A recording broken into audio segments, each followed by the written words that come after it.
প্রধান উপদেষ্টা ডক্টর মোহাম্মদ ইউনূস বলেছেন, একটা পলাতক দল দেশ ছেড়ে চলে গেছে, তারপরও তারা দেশটাকে অস্থিতিশীল করার জন্য সর্বাত্মক চেষ্টা করছে। বিবিসি বাংলাকে দেওয়া এক সাক্ষাৎকারে তিনি এসব কথা বলেন। ডক্টর মোহাম্মদ ইউনূস বলেন, আমরা অর্থনীতি সহজ করেছি, দেশ বিদেশের আস্থা অর্জন করেছি। এটা পরিষ্কার, সারা দুনিয়ায় আমরা আস্থা স্থাপন করতে পেরেছি।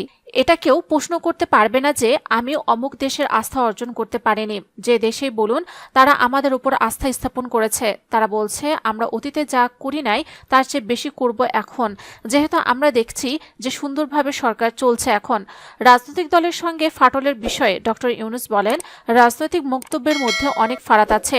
তার মানে এই নয় ঐক্যের মধ্যে ফাটল ধরেছে, এরকম কোনো ঘটনা ঘটে নাই। ছাত্রদের রাজনৈতিক দল গঠনের প্রসঙ্গে প্রধান উপদেষ্টা বলেন, অন্তর্বর্তী সরকার তাদের কোনো সহায়তা করে না। যে রাজনীতি করতে চায় সে নিজে ইস্তফা দিয়ে চলে গেছে।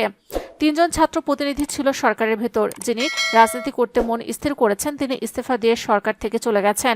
উনি প্রাইভেট সিটিজেনশিপে রাজনীতি করবেন, কার বাধা দেওয়ার কি আছে? অন্তর্বর্তী সরকার গঠনের শুরুর দিকের কথা বর্ণনা করে ডক্টর মোহাম্মদ ইউনূস বলেন, সরকার যখন গঠন হলো আমার কোনো চিন্তা ছিল না, ভাবনা ছিল না যে আমি হঠাৎ করে একটা সরকারের প্রধান হব, দায়িত্ব পাব এবং সেই দেশ এমন দেশ যেখানে সব তছনছ হয়ে গেছে, কোনো জিনিস আর ঠিক মতো কাজ করছে না, যা কিছু আছে ধ্বংসস্তূপের মধ্য দিয়ে কাজ করতে হবে। এজন্য প্রথম চেষ্টা ছিল সে ধ্বংসস্তূপ থেকে আসল চেহারাটা বের করে আনা, মানুষের দৈনন্দিন জীবন সহজ করে আনা। সে চেষ্টার মধ্যে ছিলাম। তারপর আস্তে আস্তে ভবিষ্যৎটা কি হবে সেটার জন্য চিন্তা করা, কোন দিকে আমরা অগ্রসর হব। ডক্টর মোহাম্মদ ইউনূস আরও বলেন, প্রথম চিন্তা এলো যে আমাদের একটা সংস্কার দরকার, কারণ গত 16 বছর আমরা কিছুই করতে পারিনি।